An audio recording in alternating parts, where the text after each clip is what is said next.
Casar-se novamente é adultério, a menos que. Gente, esse tema é um tema polêmico, complicado, mas a nossa intenção não é polemizar, é muito pelo contrário, é trazer edificação, é trazer o espírito da Bíblia para a sua vida, não somente uma teologia rasa, onde explique e a gente não tem compromisso com aquilo que a gente fala, mas nós queremos trazer aqui uma palavra de edificação em que nós temos compromisso e responsabilidade com aquilo que nós falamos. Então, antes de mais nada, se inscreve aí no canal, dá uma força aí para nós, aperta o sininho, coisa arada aí, né, que a gente vai trazer aqui uma palavra de Deus agora. Vamos lá então, gente. Antes de mais nada, nós precisamos entender que nós estamos falando de um casamento bíblico. No caso, heterossexual. A gente não vai falar de nenhum outro tipo aí de união. Nós vamos falar da união bíblica, ok? Muitas igrejas pregam que se a pessoa for traída, ela tem uma autorização legal da Bíblia para se separar. E aí, é assim mesmo, não é? Né? Esse entendimento como base da cláusula da exceção de Jesus Cristo em Mateus 19. Então, o que Jesus Cristo, na verdade, disse em Mateus 19 quando ele estava dando essa exceção da cláusula? Vamos lá. Vamos ler Mateus capítulo 19, versículos, né, de 3 aqui para frente, né? Versículo 3 para frente. Então se aproximaram os fariseus para testá-lo e perguntaram: é permitido o homem divorciar-se de sua mulher por qualquer motivo? Então aqui já deixa claro a intenção dos fariseus em testar Jesus, né? Porque a pergunta era: é permitido divorciar-se por qualquer motivo? Por que eles usaram essa intenção? O que eles realmente estavam querendo com isso? Eles estavam querendo testar Jesus. Gente, haviam duas escolas antes, né, que foi escrito antes da vinda de Jesus, né? Ninguém sabe exatamente se Shammai e Hillel era contemporâneo ou anterior a Jesus, mas haviam duas escolas de teologia, que é a escola de Hillel, a escola de Shammai. Eles são citados na Talmud, né? Quando Jesus é interrogado sobre esse assunto, na verdade eles queriam saber a posição de Jesus, a posição teológica de Jesus, se ele estava com Shammai e com Hillel. Hillel usava Deuteronômio 21, de 10 a 14, para permitir a separação por qualquer motivo. Ele usava isso como base para permitir, não, você pode separar por qualquer motivo, contrastando ou respondendo ou argumentando, né, a posição de Shammai, que defendia somente em caso de adultério, baseado em Deuteronômio 22, 13. Mas Jesus ele não estava com nenhum dos dois. Não estava com nenhum dos dois. E nós vamos deixar isso aqui clara a posição de Jesus. Gente, vamos entender uma coisa. Haviam três permissões no Velho Testamento para a separação e o novo casamento. Primeiramente, era a questão da escravidão, que era o caso ali que Hillel usa, que é Deuteronômio 21, de 10 a 14, né? Quando fores à guerra contra os teus inimigos e o Senhor teu Deus os entregar nas tuas mãos e os fizeres prisioneiros, e vires entre eles uma mulher formosa da qual te afeiçoes e queiras tomar por esposa, então atrarás para a tua casa, ela rapará a cabeça e cortará as unhas, despirá o vestido do seu cativeiro, permanecerá em tua casa e chorará o seu pai e sua mãe um mês inteiro. Depois disso a tomarás tu e serás seu marido, e ela será tua mulher. Ela, se ela cessar de te agradar, a deixarás partir livre, mas não poderás vendê-la, nem maltratá-la, pois foi tua mulher. Então esse versículo 14 aqui, Hillel usava para dizer assim, cara, se ela não te agradar, se ela queimar o feijão, se ela te responder, se você enjoar dela, for chata demais, cara, manda embora. Manda embora. Mas a posição de Shammai era diferente, porque ele falava que somente em caso de adultério. Isso aí, a base dele era Deuteronômio 22, de 13 a 30. Gente, nós precisamos entender que Jesus estava respondendo a judeus. Jesus não estava respondendo à igreja católica, à igreja evangélica, não havia nada disso. Ele estava falando com judeus. Nós precisamos entender essa base aqui sobre o diálogo de Jesus para nós entendermos essa exceção que ele trouxe, né, em Mateus 19, 9 ali. Vamos lá então. Então, Shammai, ele falava assim, cara, a mulher ela só pode se separar, né, em caso de adultério. Por quê? Porque a mulher, quando ela era prometida a um homem no Velho Testamento, ela já era considerada casada. Essa era exatamente a situação de Maria e José. Por isso que José quis ir embora, né, para não expor a vergonha de Maria, quando ele ficou sabendo que ela estava grávida, até que o anjo apareceu. Por quê? Porque ela já era considerada casada. Como a moça já era considerada casada, se ela fosse encontrada no dia, né, das núpcias não virgem, se ela não fosse mais virgem, era considerada adultério, então ela seria seria apedrejada. Só que, gente, tem um detalhe aí, né? Depois você lê lá, Deuteronômio 22, de 13 a 30, fala que tem que provar, cara, que ela não era virgem. Ou seja, cara, não é assim, sai apedrejando, né, as pessoas por qualquer motivo. Na verdade, quem faz isso hoje é o povo na internet, que sai apedrejando, descendo a ripa aí em todo mundo, né? E a terceira cláusula para a separação era a morte, né? Paulo deixa isso claro em Romanos 7, dizendo: a mulher está presa ao marido enquanto ele vive. Morrendo o marido, está livre, né, para casar de novo. Aí sim. Então, o que Jesus Cristo disse? Em Marcos, capítulo 10, versículo de 2 a 12, Jesus deixa claro o resumo, que ele fala assim, cara, somente em caso de morte. Bom, e o que Jesus disse? Jesus disse assim, cara, em Marcos capítulo 10, versículo de 2 a 12, Jesus deixa claro somente em caso de morte. Aqui, ó, no versículo 10 em diante, ele diz: em casa, tornaram os discípulos a interrogá-lo acerca deste assunto.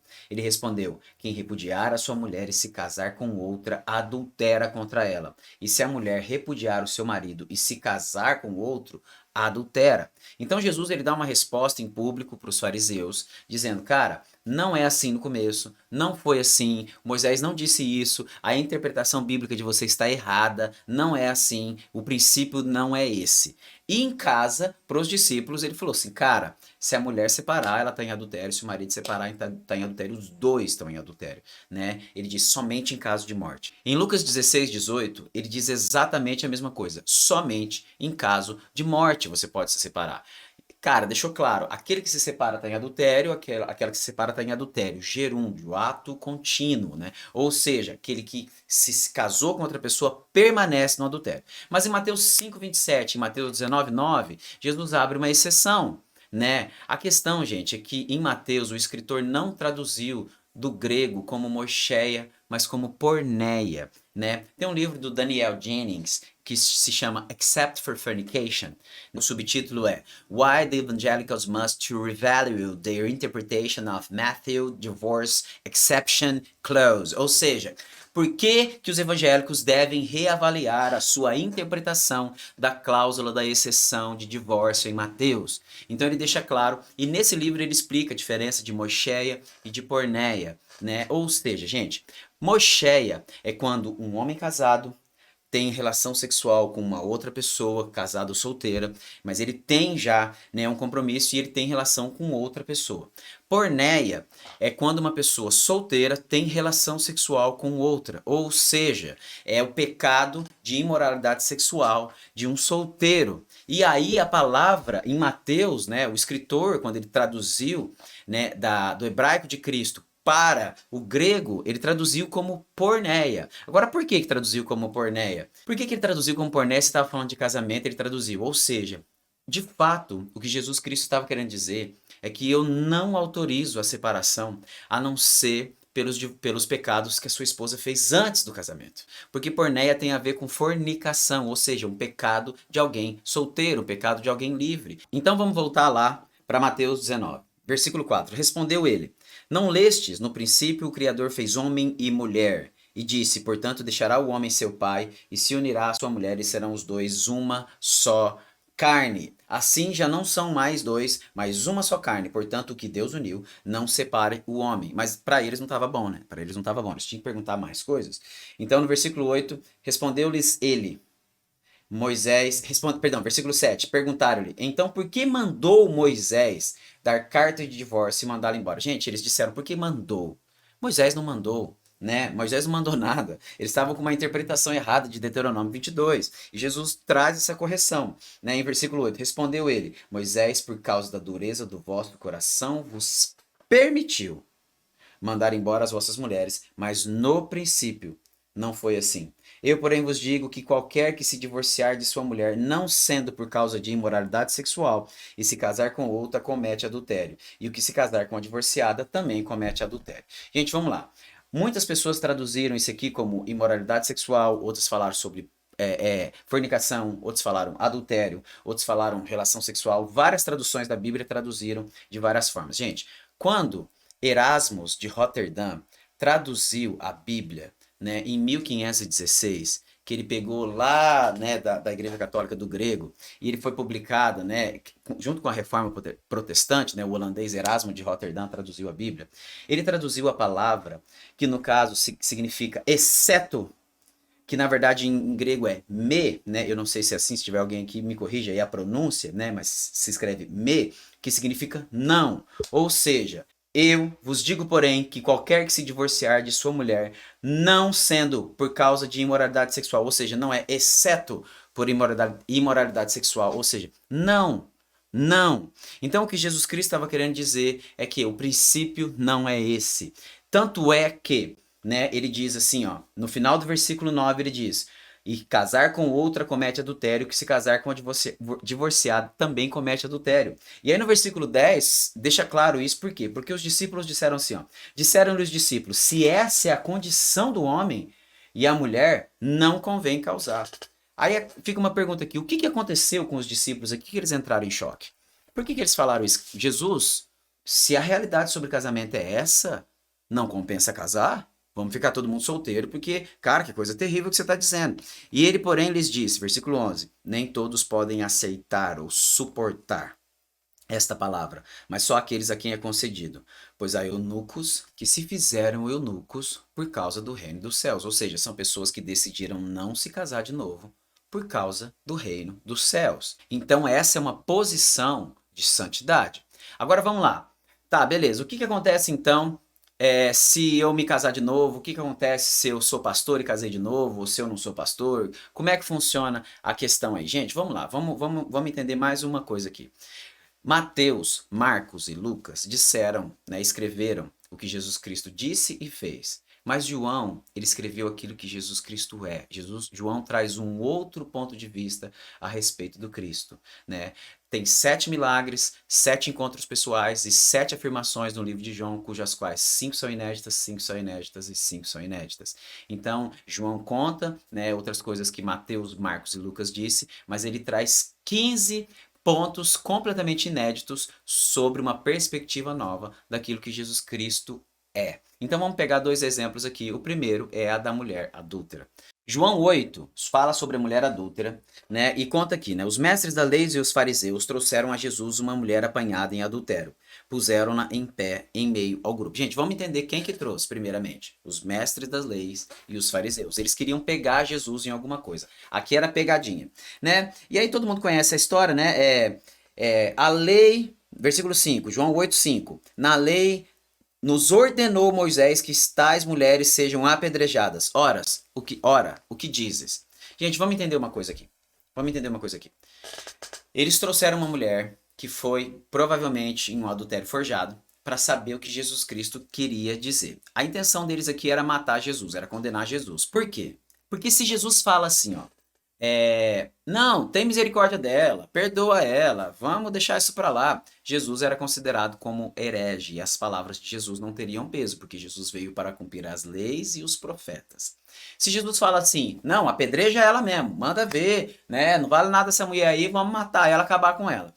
Eles iriam entregar Jesus para Roma, porque na lei de Roma, apedrejamento era assassinato, óbvio, né? E eles iriam entregar Jesus para os romanos como assassino e Jesus seria assassinado. Então ali era uma pegadinha. O que que Jesus Cristo faz? Jesus Cristo usa, né, uma lei da Talmud que estava escrito que você não pode ser testemunha de alguém se você já cometeu aquele pecado, né?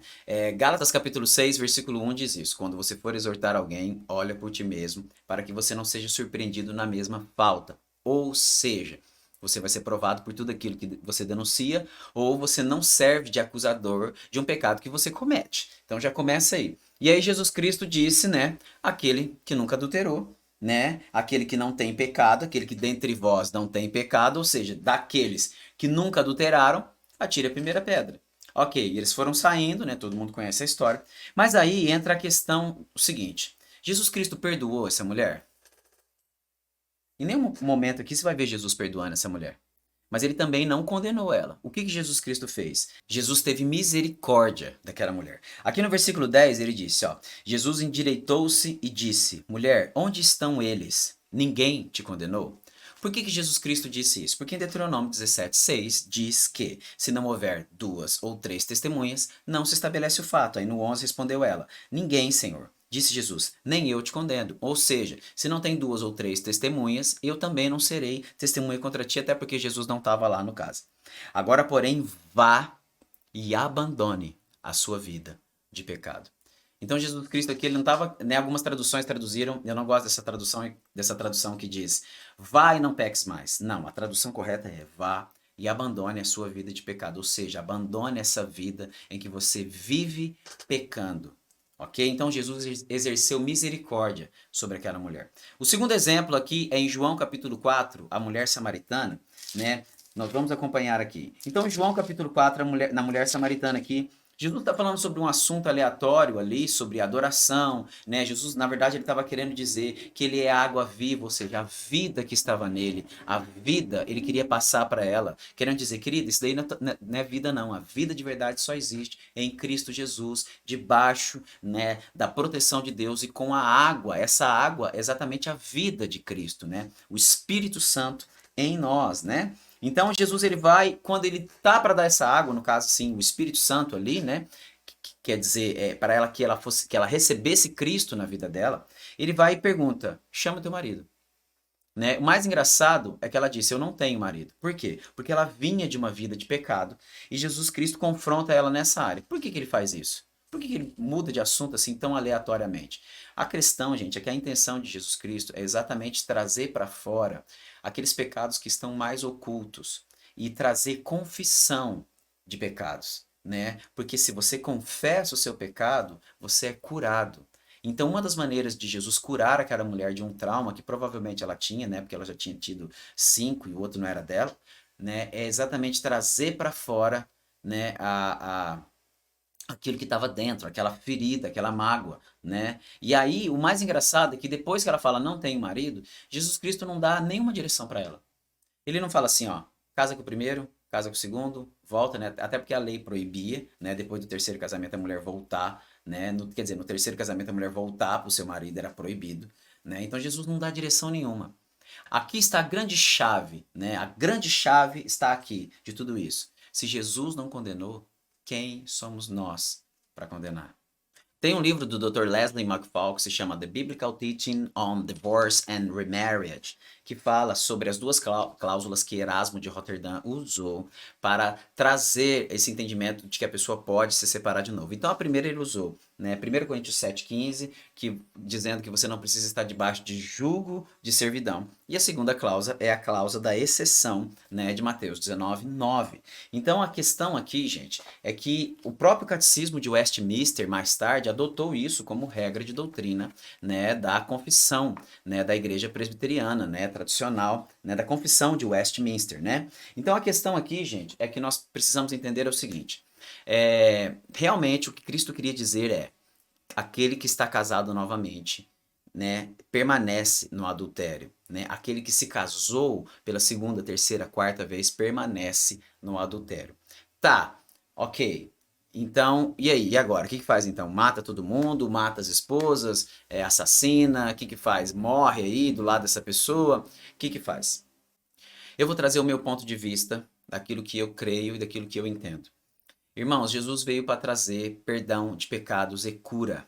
Então existem os pontos de vista que nós temos que entender. Quando Paulo fala em 1 Timóteo 3, ele está querendo dizer que aquele que quer, que anseia, né, o episcopado, né, tem que ser marido de uma mulher só, etc, etc, etc, etc, dá todos os requisitos lá. Então o primeiro requisito é ser marido de uma mulher só. Ah, mas então e o pastor que casou de novo? Uma, duas, três, 5 vezes? Gente, nós precisamos entender que isso é errado, tá? O que você acha então, Rodrigo? Eu acho errado. Mas e aí então? Sai todo mundo dessa igreja? Não. Não. Irmãos, nós precisamos entender primeiramente que existem casos e casos. Vocês lembram quando os discípulos quiseram tacar fogo lá porque as pessoas não ouviam Jesus? Jesus falou assim, ó, debaixo de qual espírito estóis? Então entenda uma coisa, existem casos e existem casos. Se a gente for tratar tudo isso de uma maneira quadradíssima, né, e colocar tudo em base, assim, em questão de se não é assim, pronto, acabou, a gente vai trazer muita condenação para pessoas que Deus não está condenando, que foi o caso da mulher samaritana, ou a gente vai deixar que a coisa vira uma várzea, vira uma bagunça, né? Então a gente não pode trazer condenação extrema e a gente também não pode deixar a bagunça extrema, porque Deus é Deus de equilíbrio. E uma das coisas que a Bíblia mais fala é sobre perdão e misericórdia. Então a primeira análise que nós temos que fazer é uma análise misericordiosa, mais justa. Então vamos lá, o que que acontece? Gente, existem casos e casos.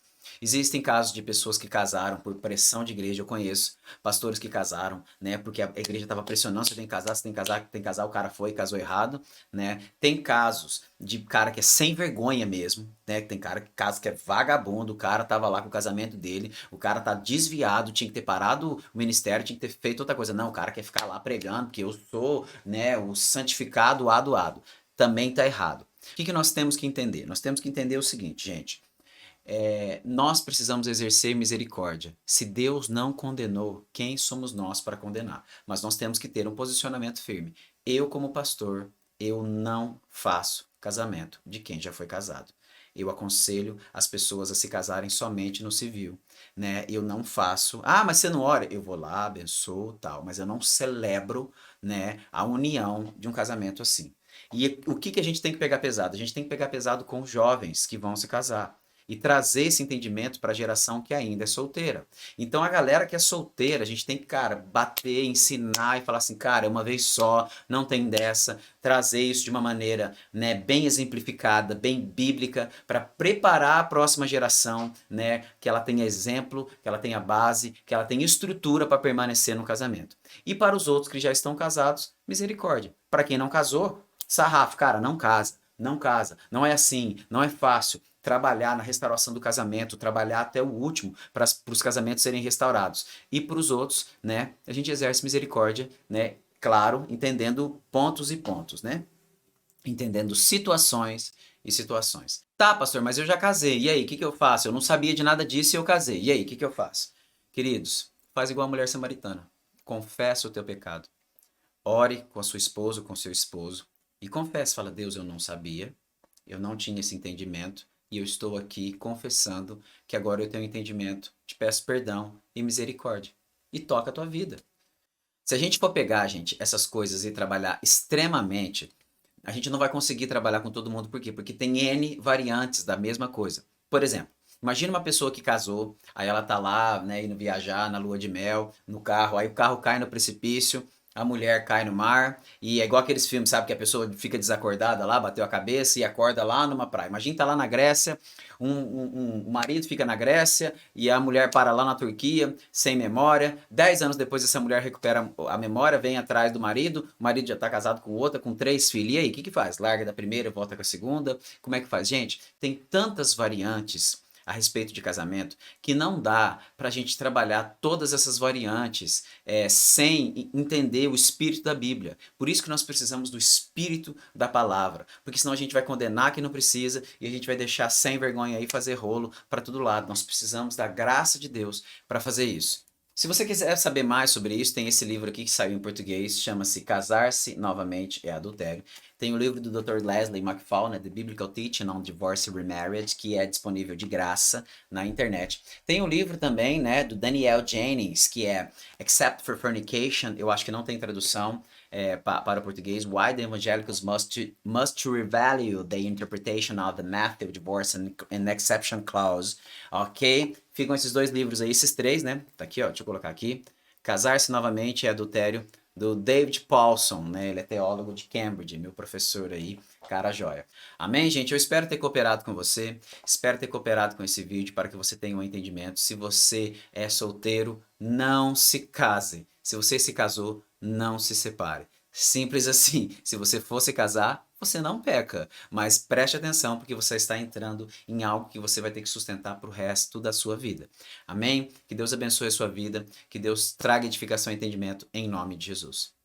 Gente, meu nome é Rodrigo Rissati. Esse aqui é um dos primeiros vídeos do canal, aí a gente está começando o canal aí no YouTube. Dá seu like, faça a inscrição, ajuda a gente aí a alavancar esse canal, tá bom? Deus abençoe a tua vida em nome de Jesus.